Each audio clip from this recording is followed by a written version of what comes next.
Adventure 8 of The Adventures of Sherlock Holmes.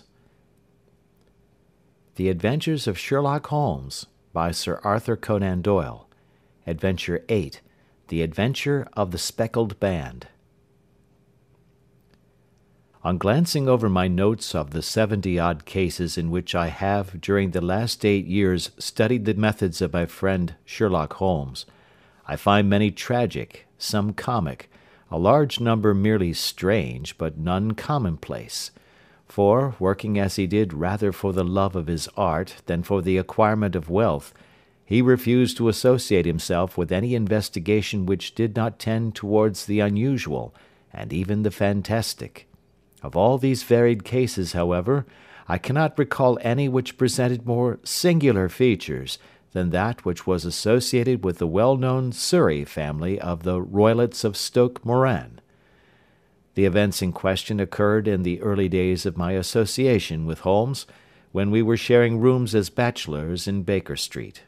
It is possible that I might have placed them upon record before, but a promise of secrecy was made at the time, from which I have only been freed during the last month by the untimely death of the lady to whom the pledge was given.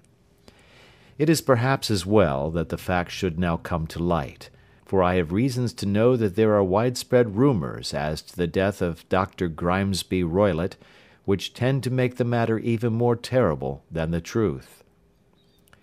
It was early in April in the year '83 that I woke one morning to find Sherlock Holmes standing, fully dressed, by the side of my bed. He was a late riser, as a rule, and as the clock on the mantelpiece showed me that it was only 7:15, I blinked up at him in some surprise, and perhaps just a little resentment, for I was myself regular in my habits. "Very sorry to knock you up, Watson," said he, "but it's the common lot this morning. Mrs. Hudson has been knocked up, she retorted upon me, and I on you." "What is it, then? A fire?" "No, a client. It seems that a young lady has arrived in a considerable state of excitement, who insists upon seeing me. She is waiting now in the sitting-room. Now, when young ladies wander about the metropolis at this hour of the morning, and knock sleepy people up out of their beds, I presume that it is something very pressing which they have to communicate. Should it prove to be an interesting case, you would, I am sure, wish to follow it from the outset. I thought, at any rate, that I should call you and give you the chance." "My dear fellow, I would not miss it for anything." I had no keener pleasure than in following Holmes in his professional investigations, and in admiring the rapid deductions, as swift as intuitions, and yet always founded on a logical basis with which he unravelled the problems which were submitted to him. I rapidly threw on my clothes, and was ready in a few minutes to accompany my friend down to the sitting-room. A lady, dressed in black, and heavily veiled, who had been sitting in the window, rose as we entered. "Good morning, madam," said Holmes cheerily. "My name is Sherlock Holmes. This is my intimate friend and associate, Dr. Watson, before whom you can speak as freely as before myself. Ha! I am glad to see that Mrs. Hudson has had the good sense to light the fire. Pray draw up to it, and I shall order you a cup of hot coffee, for I observe that you are shivering." "It is not cold which makes me shiver," said the woman in a low voice, changing her seat as requested. "What then?" "It is fear, Mr. Holmes. It is terror." She raised her veil as she spoke, and we could see that she was indeed in a pitiable state of agitation, her face all drawn and grey, with restless, frightened eyes, like those of some hunted animal. Her features and figure were those of a woman of 30, but her hair was shot with premature grey, and her expression was weary and haggard. Sherlock Holmes ran her over with one of his quick, all-comprehensive glances. "You must not fear," said he, soothingly, bending forward and patting her forearm. "We shall soon set matters right, I have no doubt. You have come in by train this morning, I see." "You know me, then?" "No, but I observed the second half of a return ticket in the palm of your left glove. You must have started early, and yet you had a good drive in a dog-cart, along heavy roads before you reached the station." The lady gave a violent start and stared in bewilderment at my companion.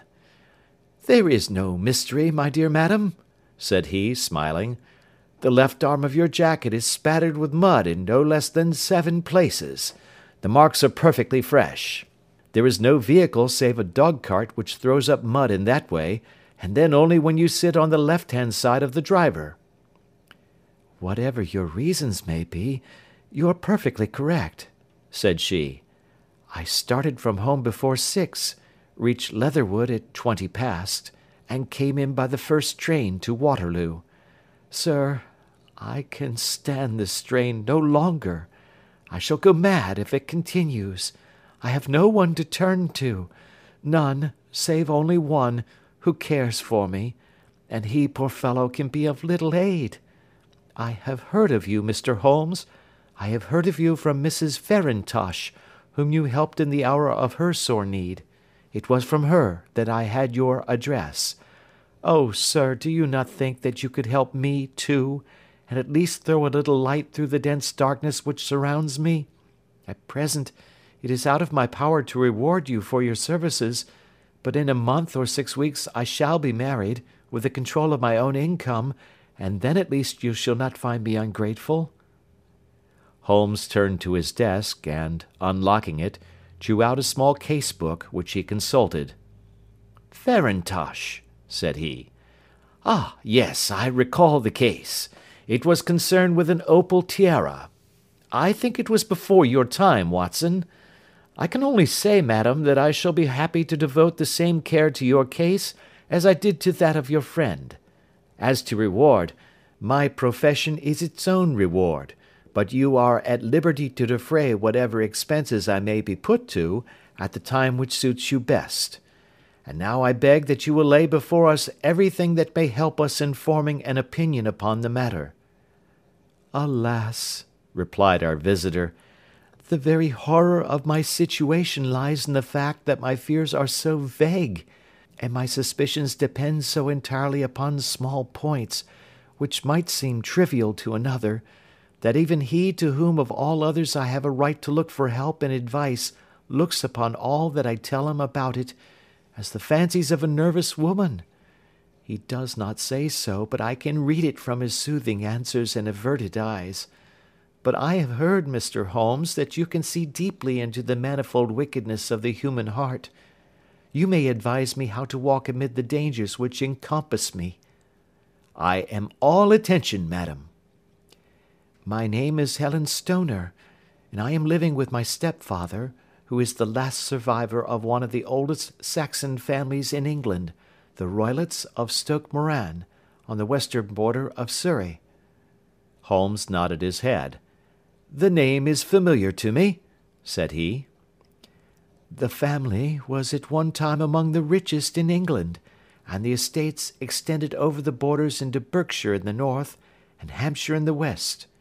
In the last century, however, 4 successive heirs were of a dissolute and wasteful disposition, and the family ruin was eventually completed by a gambler in the days of the Regency.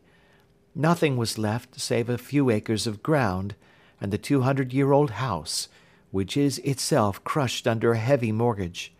The last squire dragged out his existence there, living the horrible life of an aristocratic pauper, but his only son, my stepfather, seeing that he must adapt himself to the new conditions, obtained an advance from a relative which enabled him to take a medical degree and went out to Calcutta, where, by his professional skill and his force of character, he established a large practice. In a fit of anger, however, caused by some robberies which had been perpetrated in the house, he beat his native butler to death and narrowly escaped a capital sentence.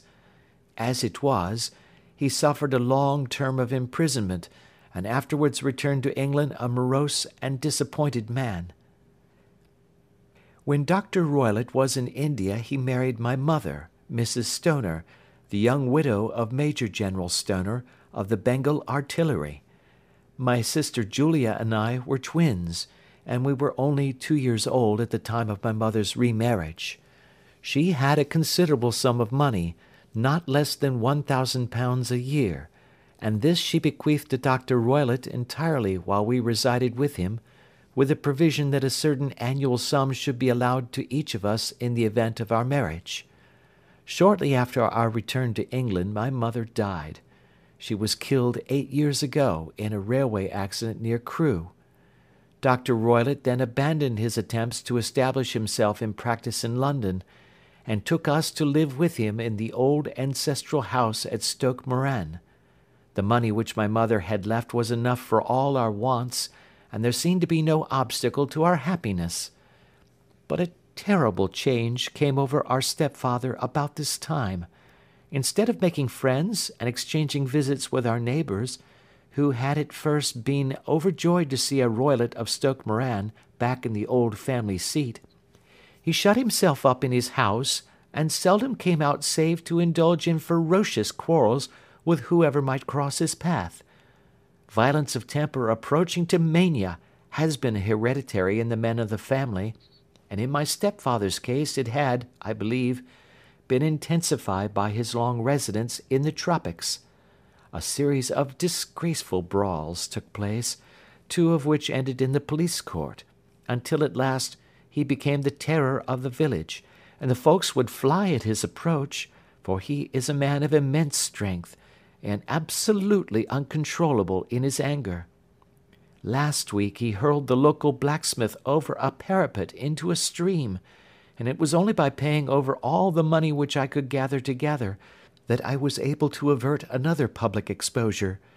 He had no friends at all save the wandering gipsies, and he would give these vagabonds leave to encamp upon the few acres of bramble-covered land which represent the family estate, and would accept in return the hospitality of their tents, wandering away with them sometimes for weeks on end. He has a passion also for Indian animals, which are sent over to him by a correspondent, and he has at this moment a cheetah and a baboon, which wander freely over his grounds and are feared by the villagers almost as much as their master. You can imagine from what I say that my poor sister Julia and I had no great pleasure in our lives. No servant would stay with us, and for a long time we did all the work of the house. She was but 30 at the time of her death, and yet her hair had already begun to whiten, even as mine has.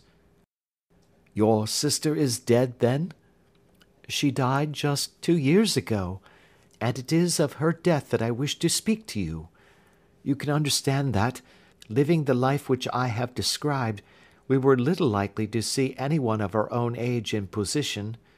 We had, however, an aunt, my mother's maiden sister, Miss Honoria Westphail, who lives near Harrow, and we were occasionally allowed to pay short visits at this lady's house. Julia went there at Christmas 2 years ago, and met there a half-pay major of marines, to whom she became engaged. My stepfather learned of the engagement when my sister returned, and offered no objection to the marriage, but within a fortnight of the day which had been fixed for the wedding, the terrible event occurred which has deprived me of my only companion." Sherlock Holmes had been leaning back in his chair with his eyes closed and his head sunk in a cushion, but he half opened his lids now and glanced across at his visitor. "Pray be precise as to details," said he. "It is easy for me to be so, for every event of that dreadful time is seared into my memory. The manor house is, as I have already said, very old, and only one wing is now inhabited. The bedrooms in this wing are on the ground floor, the sitting rooms being in the central block of the buildings. Of these bedrooms, the first is Dr. Roylott's, the second my sister's, and the third my own. There is no communication between them, but they all open out into the same corridor. Do I make myself plain?" "Perfectly so." "The windows of the 3 rooms opened out upon the lawn. That fatal night, Dr. Roylott had gone to his room early, though we knew that he had not retired to rest, for my sister was troubled by the smell of the strong Indian cigars which it was his custom to smoke. She left her room, therefore, and came into mine, where she sat for some time, chatting about her approaching wedding. At 11 o'clock she rose to leave me, but she paused at the door and looked back. "Tell me, Helen," said she, "have you ever heard anyone whistle in the dead of the night?" "Never," said I. "I suppose that you could not possibly whistle yourself in your sleep?" "Certainly not. But why?" "Because during the last few nights I have always, about 3 in the morning, heard a low, clear whistle. I am a light sleeper, and it has awakened me. I cannot tell where it came from, perhaps from the next room, perhaps from the lawn. I thought that I would just ask you whether you had heard it." "No, I have not. It must be those wretched gypsies in the plantation." "Very likely, and yet if it were on the lawn, I wonder that you did not hear it also." "Ah, but I sleep more heavily than you."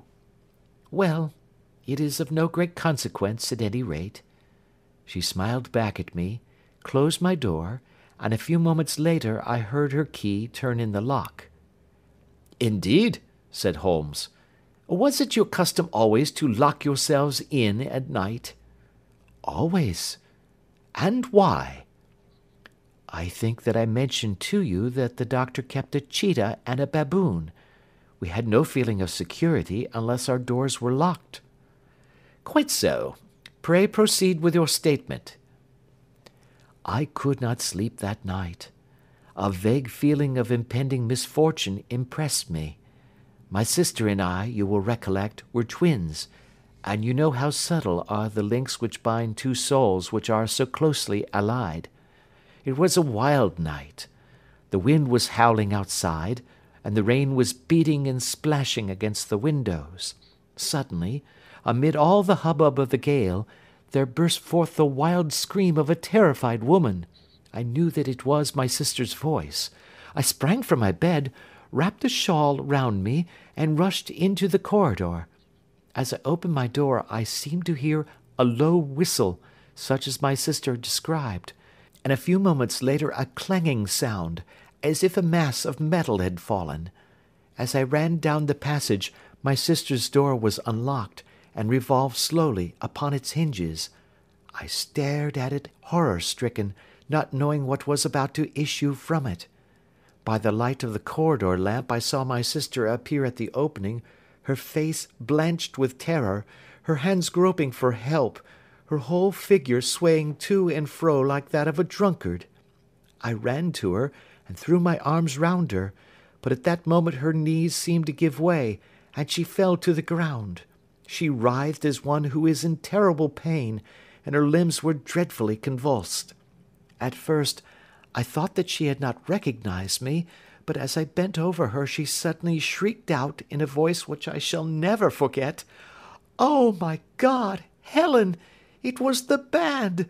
The Speckled Band!"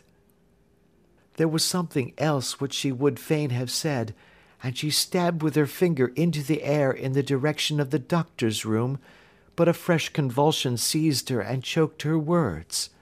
I rushed out, calling loudly for my stepfather, and I met him hastening from his room in his dressing gown.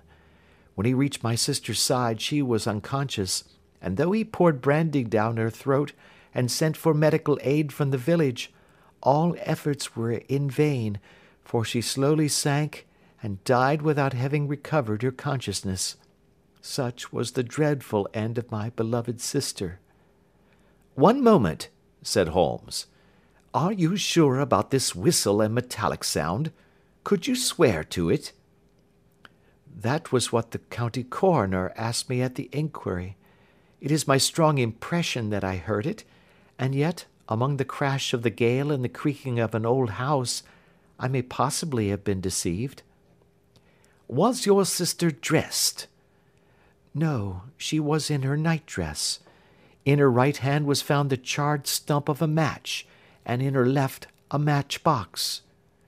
"Showing that she had struck a light and looked about her when the alarm took place. That is important. And what conclusions did the coroner come to?" "He investigated the case with great care, for Dr. Roylott's conduct had long been notorious in the county, but he was unable to find any satisfactory cause of death. My evidence showed that the door had been fastened upon the inner side, and the windows were blocked by old-fashioned shutters with broad iron bars, which were secured every night. The walls were carefully sounded, and were shown to be quite solid all round, and the flooring was also thoroughly examined, with the same result. The chimney is wide, but is barred up by 4 large staples. It is certain, therefore, that my sister was quite alone when she met her end. Besides, there were no marks of any violence upon her. How about poison? The doctors examined her for it, but without success. What do you think that this unfortunate lady died of, then? It is my belief that she died of pure fear and nervous shock, though what it was that frightened her, I cannot imagine. Were there gipsies in the plantation at the time? Yes, there were nearly always some there. Ah, and what did you gather from this allusion to a band, a speckled band? Sometimes I have thought that it was merely the wild talk of delirium. Sometimes that it may have referred to some band of people, perhaps to these very gipsies in the plantation. I do not know whether the spotted handkerchiefs which so many of them wear over their heads might have suggested the strange adjective which he used. Holmes shook his head like a man who is far from being satisfied. "These are very deep waters," said he. "Pray go on with your narrative." 2 years have passed since then, and my life has been until lately lonelier than ever. A month ago, however, a dear friend, whom I have known for many years, has done me the honour to ask my hand in marriage. His name is Armitage, Percy Armitage, the second son of Mr. Armitage of Crane Water, near Reading. My stepfather has offered no opposition to the match, and we are to be married in the course of the spring. 2 days ago, some repairs were started in the west wing of the building, and my bedroom wall has been pierced, so that I have had to move into the chamber in which my sister died, and to sleep in the very bed in which she slept. Imagine, then, my thrill of terror when last night, as I lay awake, thinking over her terrible fate, I suddenly heard in the silence of the night the low whistle which had been the herald of her own death. I sprang up and lit the lamp, but nothing was to be seen in the room. I was too shaken to go to bed again, however, so I dressed, and as soon as it was daylight I slipped down, got a dog-cart at the Crown Inn, which is opposite, and drove to Leatherhead, from whence I have come on this morning with the one object of seeing you and asking your advice." "You have done wisely," said my friend. "But have you told me all?" "Yes, all." "Miss Roylott, you have not. You are screening your stepfather." "Why, what do you mean?" For answer, Holmes pushed back the frill of black lace which fringed the hand that lay upon our visitor's knee.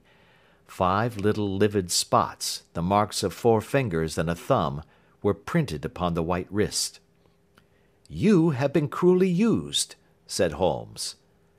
The lady coloured deeply and covered over her injured wrist. "He is a hard man," she said, "and perhaps he hardly knows his own strength." There was a long silence, during which Holmes leaned his chin upon his hands and stared into the crackling fire. "This is a very deep business," he said at last. "There are 1,000 details which I should desire to know before I decide upon our course of action. Yet we have not a moment to lose. If we were to come to Stoke Moran today, would it be possible for us to see over these rooms without the knowledge of your stepfather?"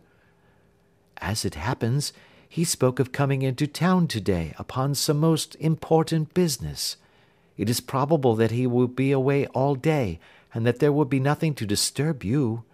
We have a housekeeper now, but she is old and foolish, and I could easily get her out of the way." "Excellent. You are not averse to this trip, Watson?" "By no means." "Then we shall both come. What are you going to do yourself?" I have one or two things which I would wish to do now that I am in town, but I shall return by the 12 o'clock train, so as to be there in time for your coming. And you may expect us early in the afternoon. I have myself some small business matters to attend to. Will you not wait and breakfast? No, I must go. My heart is lightened already since I have confided my trouble to you. I shall look forward to seeing you again this afternoon. She dropped her thick black veil over her face and glided from the room. "And what do you think of it all, Watson?" asked Sherlock Holmes, leaning back in his chair. "It seems to me to be a most dark and sinister business." "Dark enough and sinister enough." "Yet if the lady is correct in saying that the flooring and walls are sound, and that the door, window, and chimney are impassable, then her sister must have been undoubtedly alone when she met her mysterious end." "What becomes then of these nocturnal whistles, and what of the very peculiar words of the dying woman?" "I cannot think." "When you combine the ideas of whistles at night, the presence of a band of gipsies who are on intimate terms with this old doctor, the fact that we have every reason to believe that the doctor has an interest in preventing his stepdaughter's marriage, the dying allusion to a band, and finally, the fact that Miss Helen Stoner heard a metallic clang, which might have been caused by one of those metal bars that secured the shutters falling back into its place, I think that there is good ground to think that the mystery may be cleared along those lines." "But what, then, did the gipsies do?" "I cannot imagine." "I see many objections to any such theory." "And so do I. It is precisely for that reason that we are going to Stoke Moran this day. I want to see whether the objections are fatal, or if they may be explained away. But what in the name of the devil—" The ejaculation had been drawn from my companion by the fact that our door had been suddenly dashed open, and that a huge man had framed himself in the aperture. His costume was a peculiar mixture of the professional and of the agricultural, having a black top hat, a long frock coat, and a pair of high gaiters, with a hunting crop swinging in his hand. So tall was he that his hat actually brushed the crossbar of the doorway, and his breadth seemed to span it across from side to side. A large face, seared with 1,000 wrinkles, burned yellow with the sun, and marked with every evil passion, was turned from one to the other of us, while his deep-set, bile-shot eyes, and his high, thin, fleshless nose gave him somewhat the resemblance to a fierce old bird of prey. "Which of you is Holmes?" asked this apparition. "My name, sir, but you have the advantage of me," said my companion quietly. "I am Dr. Grimesby Roylott of Stoke Moran." "Indeed, doctor," said Holmes blandly. "Pray take a seat." "I will do nothing of the kind. My stepdaughter has been here. I have traced her. What has she been saying to you?" "It is a little cold for the time of the year," said Holmes. "What has she been saying to you?" cried the old man furiously. "But I have heard that the crocuses promise well," continued my companion imperturbably. "Ha! You put me off, do you?" said our new visitor, taking a step forward and shaking his hunting crop. "I know you, you scoundrel. I have heard of you before. You are Holmes the meddler." My friend smiled. "Holmes the busybody." His smile broadened. "Holmes the Scotland Yard Jack-in-Office." Holmes chuckled heartily. "Your conversation is most entertaining," said he. "When you go out, close the door, for there is a decided draught." "I will go when I have said my say. Don't you dare to meddle with my affairs. I know that Miss Stoner has been here. I traced her. I am a dangerous man to fall foul of. See here." He stepped swiftly forward, seized the poker, and bent it into a curve with his huge brown hands. "See that you keep yourself out of my grip," he snarled. and hurling the twisted poker into the fireplace, he strode out of the room. "He seems a very amiable person," said Holmes, laughing. "Ha, ha!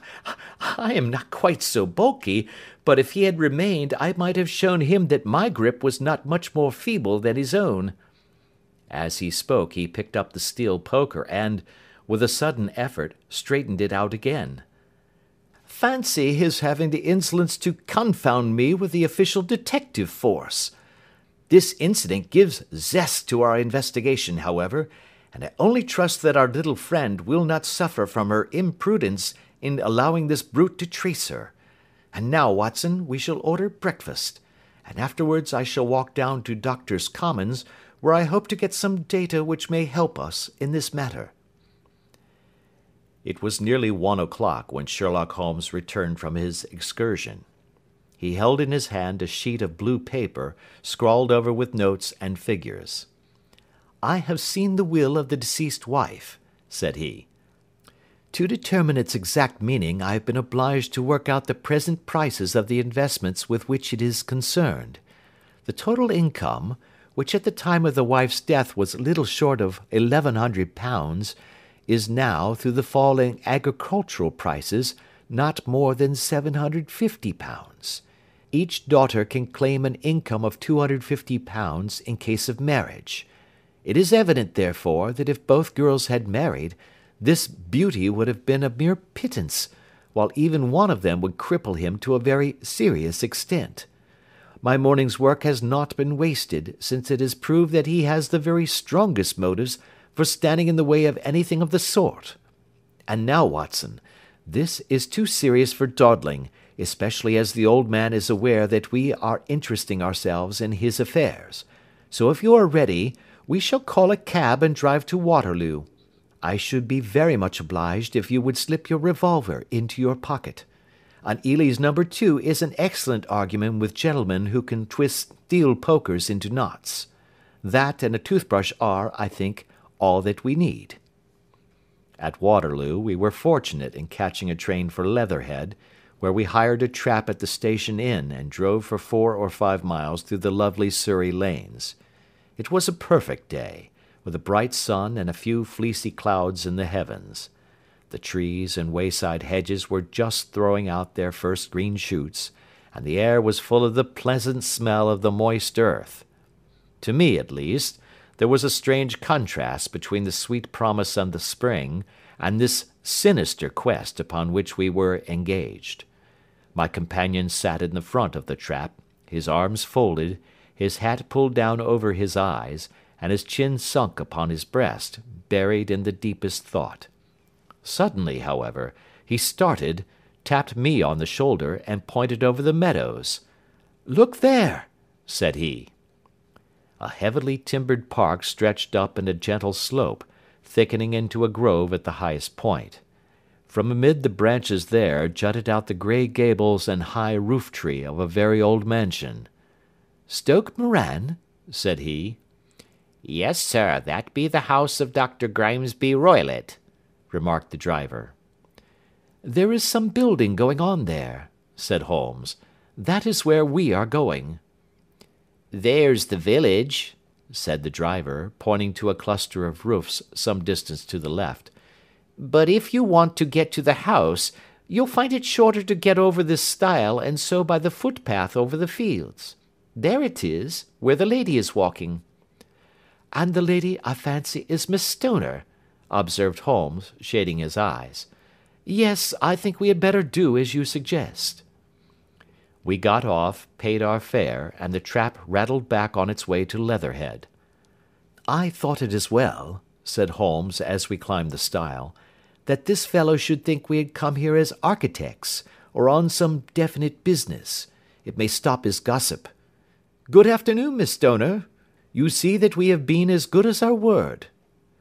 Our client of the morning had hurried forward to meet us with a face which spoke her joy. "I have been waiting so eagerly for you," she cried, shaking hands with us warmly. "All has turned out splendidly. Dr. Roylott has gone to town, and it is unlikely that he will be back before evening." "We have had the pleasure of making the doctor's acquaintance," said Holmes, and in a few words he sketched out what had occurred. Miss Stoner turned white to the lips as she listened. "Good heavens!" she cried. "He has followed me, then?" "So it appears." "He is so cunning that I never know when I am safe from him. What will he say when he returns?" "He must guard himself, for he may find that there is someone more cunning than himself upon his track. You must lock yourself up from him tonight. If he is violent, we shall take you away to your aunt's at Harrow.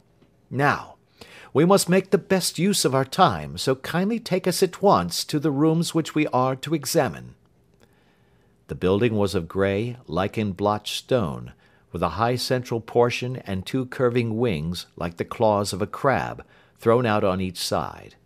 In one of these wings the windows were broken and blocked with wooden boards, while the roof was partly caved in, a picture of ruin. The central portion was in little better repair, but the right-hand block was comparatively modern, and the blinds in the windows, with the blue smoke curling up from the chimneys, showed that this was where the family resided. Some scaffolding had been erected against the end wall, and the stonework had been broken into, but there were no signs of any workmen at the moment of our visit. Holmes walked slowly up and down the ill-trimmed lawn, and examined with deep attention the outsides of the windows. "This, I take it, belongs to the room in which you used to sleep, the centre one to your sister's, and the one next to the main building to Dr. Roylott's chamber?" "Exactly so, but I am now sleeping in the middle one." "Pending the alterations, as I understand. By the way, there does not seem to be any very pressing need for repairs at that end wall." "There were none. I believe that it was an excuse to move me from my room." "Ah, that is suggestive. Now, on the other side of this narrow wing runs the corridor from which these three rooms open. There are windows in it, of course." "Yes, but very small ones, too narrow for anyone to pass through." "As you both locked your doors at night, your rooms were unapproachable from that side. Now, would you have the kindness to go into your room and bar your shutters?" Miss Stoner did so, and Holmes, after a careful examination through the open window, endeavoured in every way to force the shutter open, but without success. There was no slit through which a knife could be passed to raise the bar. Then with his lens he tested the hinges, but they were of solid iron, built firmly into the massive masonry. Said he, scratching his chin in some perplexity. "My theory certainly presents some difficulties. No one could pass these shutters if they were bolted. Well, we shall see if the inside throws any light upon the matter." A small side door led into the whitewashed corridor from which the three bedrooms opened. Holmes refused to examine the third chamber, so he passed at once to the second, that in which Miss Stoner was now sleeping, and in which her sister had met with her fate. It was a homely little room, with a low ceiling and a gaping fireplace, after the fashion of old country houses. A brown chest of drawers stood in one corner, a narrow white counterpaned bed in another, and a dressing-table on the left-hand side of the window. These articles, with two small wicker-work chairs, made up all the furniture in the room save for a square of Wilton carpet in the centre. The boards round and the panelling of the walls were of brown, worm-eaten oak, so old and discoloured that it may have dated from the original building of the house. Holmes drew one of the chairs into a corner and sat silent, while his eyes travelled round and up and down, taking in every detail of the apartment. "Where does that bell communicate with?" he asked at last, pointing to a thick bell-rope which hung down beside the bed, the tassel actually lying upon the pillow. "It goes to the housekeeper's room." "It looks newer than the other things?" "Yes, it was only put there a couple of years ago." "Your sister asked for it, I suppose?" "No, I never heard of her using it. We used always to get what we wanted for ourselves." "Indeed! it seemed unnecessary to put so nice a bell-pull there. You will excuse me for a few minutes while I satisfy myself as to this floor." He threw himself down upon his face with his lens in his hand, and crawled swiftly backward and forward, examining minutely the cracks between the boards. Then he did the same with the woodwork with which the chamber was panelled. Finally he walked over to the bed, and spent some time in staring at it, and in running his eye up and down the wall. Finally he took the bell rope in his hand and gave it a brisk tug. "Why, it's a dummy," said he. "Won't it ring?" "No, it is not even attached to a wire. This is very interesting. You can see now that it is fastened to a hook, just above where the little opening for the ventilator is." "How very absurd! I never noticed that before." "Very strange," muttered Holmes, pulling at the rope. "There are one or two very singular points about this room. For example, what a fool a builder must be to open a ventilator into another room, when with the same trouble he might have communicated with the outside air." "That is also quite modern," said the lady. "Done about the same time as the bell rope?" remarked Holmes. "Yes, there were several little changes carried out about that time." "They seem to have been of a most interesting character, dummy bell ropes, and ventilators which do not ventilate. With your permission, Miss Stoner, we shall now carry our researches into the inner apartment." Dr. Grimesby Roylott's chamber was larger than that of his stepdaughter, but was as plainly furnished.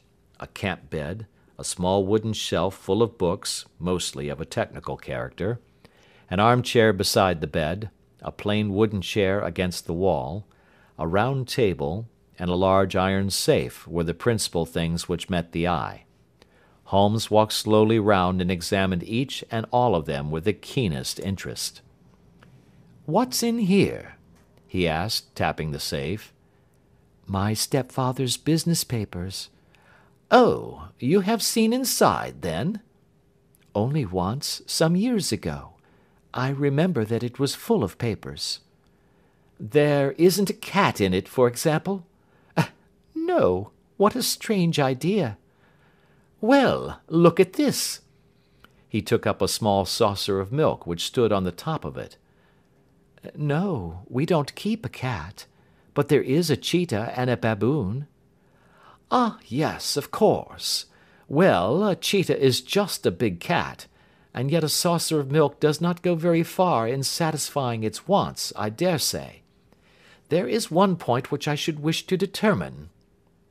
He squatted down in front of the wooden chair, and examined the seat of it with the greatest attention. "Thank you, that is quite settled," said he, rising and putting his lens in his pocket.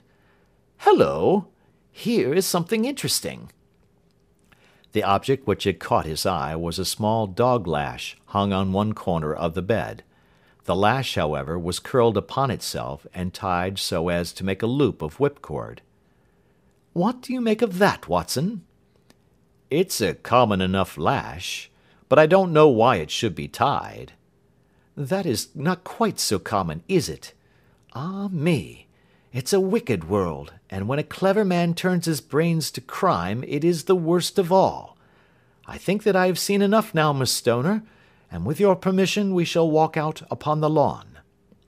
I had never seen my friend's face so grim, or his brows so dark as it was when we turned from the scene of this investigation. We had walked several times up and down the lawn, neither Miss Stoner nor myself liking to break in upon his thoughts before he roused himself from his reverie.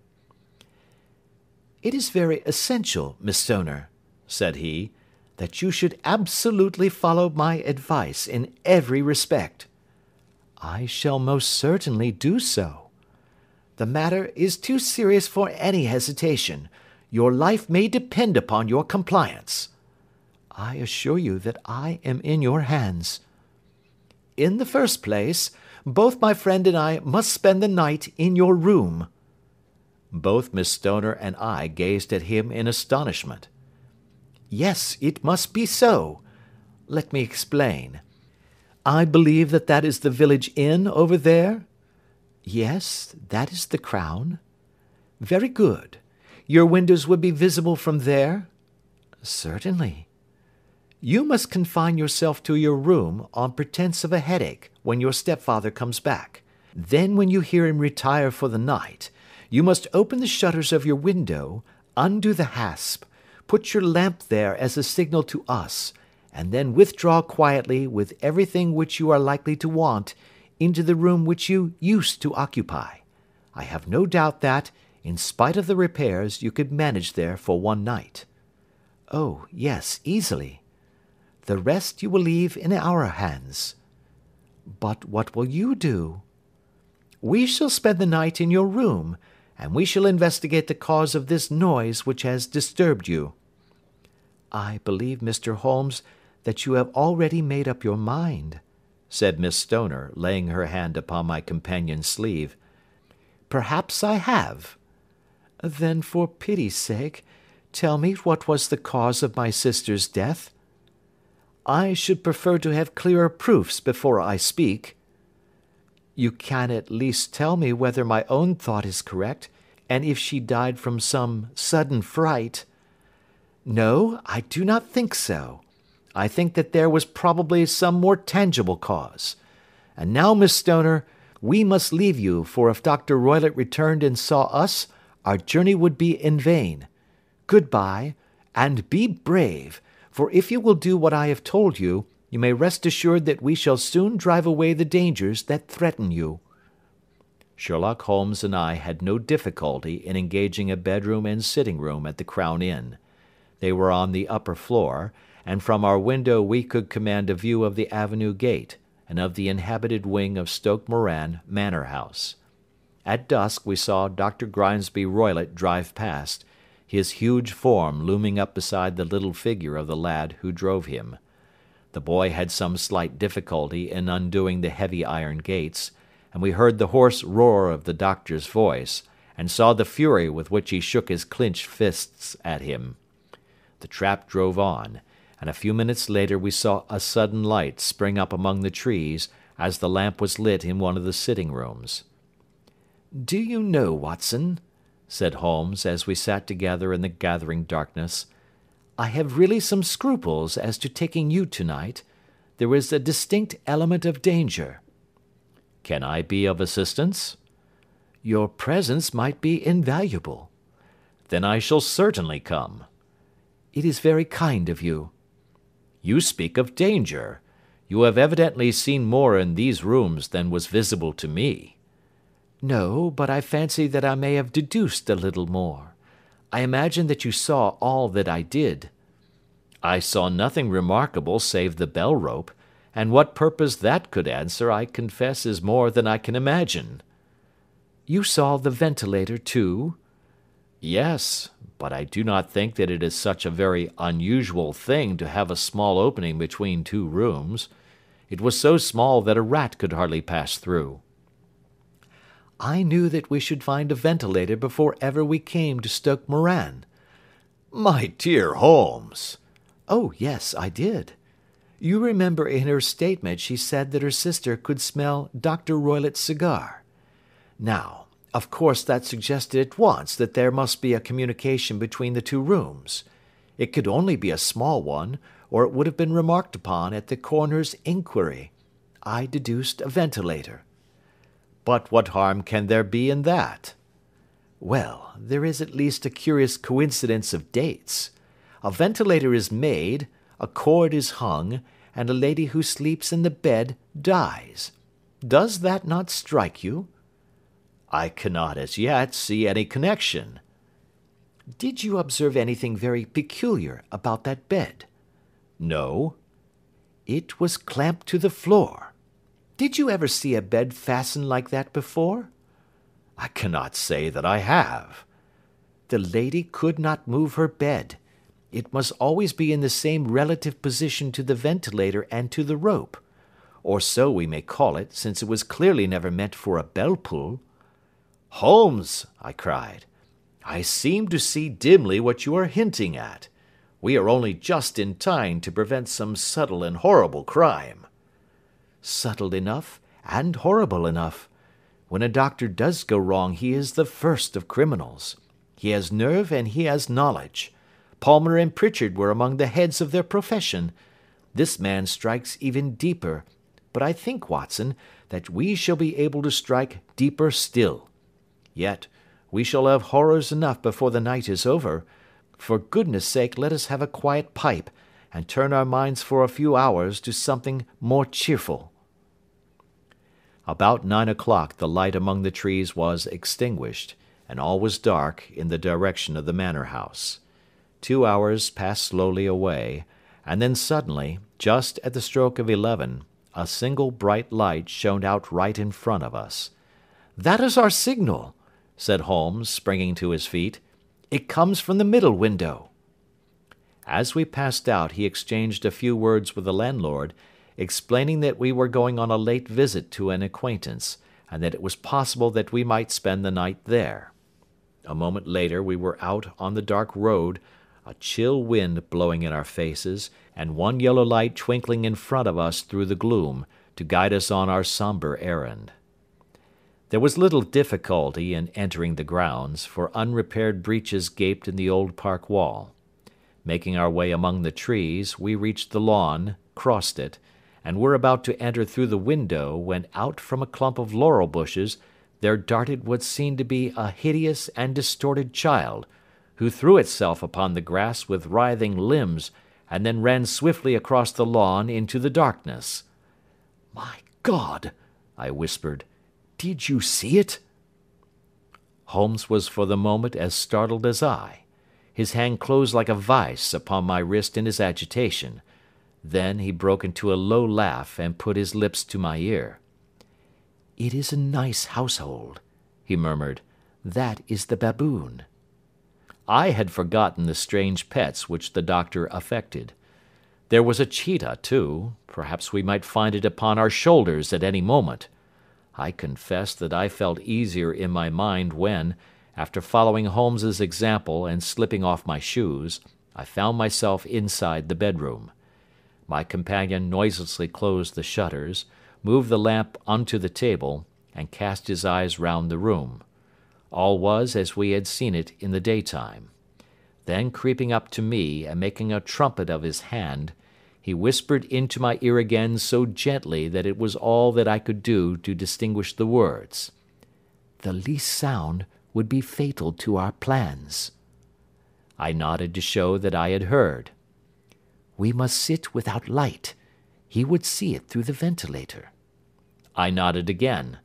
"Do not go asleep. Your very life may depend upon it. Have your pistol ready in case we should need it. I will sit on the side of the bed, and you in that chair." I took out my revolver and laid it on the corner of the table. Holmes had brought up a long, thin cane, and this he placed upon the bed beside him. By it he laid the box of matches and the stump of a candle. Then he turned down the lamp, and we were left in darkness. How shall I ever forget that dreadful vigil? I could not hear a sound, not even the drawing of a breath, and yet I knew that my companion sat open-eyed, within a few feet of me, in the same state of nervous tension in which I was myself. The shutters cut off the least ray of light, and we waited in absolute darkness. From outside came the occasional cry of a night bird, and once at our very window a long-drawn cat-like whine, which told us that the cheetah was indeed at liberty. Far away we could hear the deep tones of the parish clock, which boomed out every quarter of an hour. How long they seemed, those quarters! 12 struck, and 1, and 2, and 3, and still we sat waiting silently for whatever might befall. Suddenly there was the momentary gleam of a light up in the direction of the ventilator, which vanished immediately, but was succeeded by a strong smell of burning oil and heated metal. Someone in the next room had lit a dark lantern. I heard a gentle sound of movement, and then all was silent once more, though the smell grew stronger. For half an hour I sat with straining ears. Then suddenly another sound became audible. a very gentle, soothing sound, like that of a small jet of steam escaping continually from a kettle. The instant that we heard it, Holmes sprang from the bed, struck a match, and lashed furiously with his cane at the bell-pull. "You see it, Watson?" he yelled. "You see it?" But I saw nothing. At the moment when Holmes struck the light, I heard a low, clear whistle, but the sudden glare flashing into my weary eyes made it impossible for me to tell what it was at which my friend lashed so savagely. I could, however, see that his face was deadly pale and filled with horror and loathing. He had ceased to strike and was gazing up at the ventilator, when suddenly there broke from the silence of the night the most horrible cry to which I have ever listened. It swelled up louder and louder, a hoarse yell of pain and fear and anger all mingled in the one dreadful shriek. They say that away down in the village, and even in the distant parsonage, that cry raised the sleepers from their beds. It struck cold to our hearts, and I stood gazing at Holmes, and he at me, until the last echoes of it had died away into the silence from which it rose. "What can it mean?" I gasped. "It means that it is all over," Holmes answered. "And perhaps, after all, it is for the best. Take your pistol and we will enter Dr. Roylott's room." With a grave face he lit the lamp and led the way down the corridor. Twice he struck at the chamber door without any reply from within. Then he turned the handle and entered, I at his heels with the cocked pistol in my hand. It was a singular sight which met our eyes. On the table stood a dark lantern with the shutter half open, throwing a brilliant beam of light upon the iron safe, the door of which was ajar. Beside this table, on the wooden chair, sat Dr. Grimesby Roylott, clad in a long grey dressing-gown, his bare ankles protruding beneath, and his feet thrust into red heelless Turkish slippers. Across his lap lay the short stock with the long lash which we had noticed during the day. His chin was cocked upward, and his eyes were fixed in a dreadful, rigid stare at the corner of the ceiling. Round his brow he had a peculiar yellow band, with brownish speckles, which seemed to be bound tightly round his head. As we entered, he made neither sound nor motion. "The band! The Speckled Band!" whispered Holmes. I took a step forward. In an instant his strange headgear began to move, and there reared itself from among his hair the squat, diamond-shaped head and puffed neck of a loathsome serpent. "It is a swamp adder!" cried Holmes, "the deadliest snake in India. He has died within 10 seconds of being bitten. Violence does in truth recoil upon the violent, and the schemer falls into the pit which he digs for another. Let us thrust this creature back into its den, and we can then remove Miss Stoner to some place of shelter, and let the county police know what has happened." As he spoke, he drew the dog-whip swiftly from the dead man's lap, and throwing the noose round the reptile's neck, he drew it from its horrid perch, and carrying it at arm's length, threw it into the iron safe, which he closed upon it. Such are the true facts of the death of Dr. Grimesby Roylott of Stoke Moran. It is not necessary that I should prolong a narrative which has already run to too great a length by telling how we broke the sad news to the terrified girl, how we conveyed her by the morning train to the care of her good aunt at Harrow, of how the slow process of official inquiry came to the conclusion that the doctor met his fate while indiscreetly playing with a dangerous pet. The little which I had yet to learn of the case was told me by Sherlock Holmes as we travelled back next day. "I had," said he, "come to an entirely erroneous conclusion which shows, my dear Watson, how dangerous it always is to reason from insufficient data. The presence of the gipsies, and the use of the word band, which was used by the poor girl, no doubt, to explain the appearance which she had caught a hurried glimpse of by the light of her match, were sufficient to put me upon an entirely wrong scent. I can only claim the merit that I instantly reconsidered my position when, however, it became clear to me that whatever danger threatened an occupant of the room could not come either from the window or the door. My attention was speedily drawn, as I have already remarked to you, to this ventilator, and to the bell rope which hung down to the bed. The discovery that this was a dummy, and that the bed was clamped to the floor, instantly gave rise to the suspicion that the rope was there as a bridge for something passing through the hole and coming to the bed. The idea of a snake instantly occurred to me, and when I coupled it with my knowledge that the doctor was furnished with a supply of creatures from India, I felt that I was probably on the right track. The idea of using a form of poison which could not possibly be discovered by any chemical test was just such a one as would occur to a clever and ruthless man who had had an Eastern training. The rapidity with which such a poison would take effect would also, from his point of view, be an advantage. It would be a sharp-eyed coroner, indeed, who could distinguish the two little dark punctures which would show where the poisoned fangs had done their work. Then I thought of the whistle. Of course, he must recall the snake before the morning light revealed it to the victim. He had trained it, probably by the use of the milk which we saw, to return to him when summoned. He would put it through this ventilator at the hour that he thought best, with the certainty that it would crawl down the rope and land on the bed. It might or might not bite the occupant. Perhaps she might escape every night for a week, but sooner or later she must fall a victim. I had come to these conclusions before ever I had entered his room. An inspection of his chair showed me that he had been in the habit of standing on it, which of course would be necessary in order that he should reach the ventilator. The sight of the safe, the saucer of milk, and the loop of whipcord were enough to finally dispel any doubts which may have remained. The metallic clang heard by Miss Stoner was obviously caused by her stepfather hastily closing the door of his safe upon its terrible occupant. Having once made up my mind, you know the steps which I took in order to put the matter to the proof. I heard the creature hiss, as I have no doubt that you did also, and I instantly lit the light and attacked it. With the result of driving it through the ventilator. And also with the result of causing it to turn upon its master at the other side. Some of the blows of my cane came home and roused its snakish temper, so that it flew upon the first person it saw. In this way I am no doubt indirectly responsible for Dr. Grimesby Roylott's death, and I cannot say that it is likely to weigh very heavily upon my conscience. End of Adventure 8.